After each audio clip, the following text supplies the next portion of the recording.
Tonight on KHN News, a special on the devastating rise of shootings. Could 2015 be the year of even more mass shootings? Crisis in France, as well as the big, powerful impact of Ferguson. All tonight on KHN News.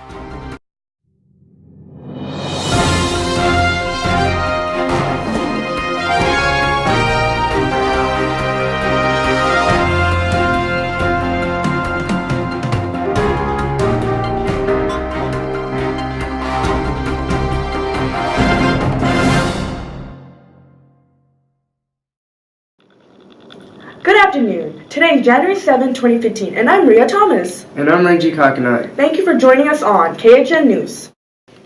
Two ISIS gunmen raided a satirical publication company in France after they discovered our cartoon from 4 years ago, insulting Prophet Muhammad. 12 were killed, including the editor, the political cartoonist, and a policeman.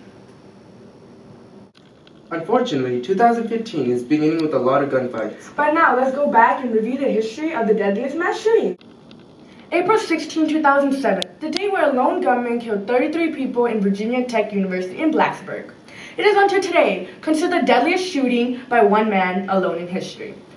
December 14, 2012, the tragic yet infamous Sandy Hook massacre in Newtown, Connecticut, slaughtering 28 children and 6 employees.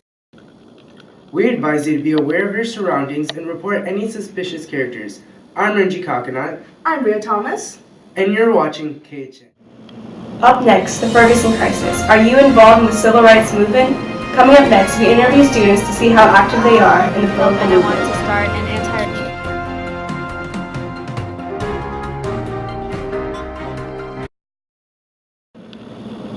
Welcome back to KHN. I'm Cassandra Mansayak. And I'm Michelle Sedera. Bewildering protests, forces against the police, and the civil rights movement are just a few words to describe the epidemic within Ferguson.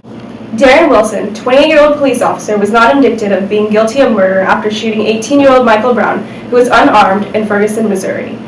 In a result, many protests have arisen, arguing that racial prejudice still exists today.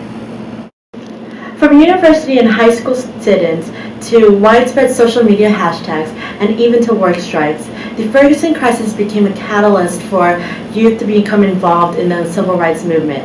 We are now going to Grassview High School to see how involved and attentive the students are. This is Michelle Sedera reporting at Grassview High School.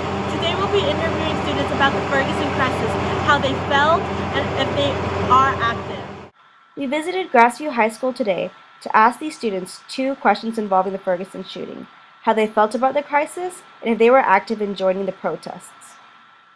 So I'm not entirely too active about the Ferguson whole thing on social media, but I do have some opinions of it.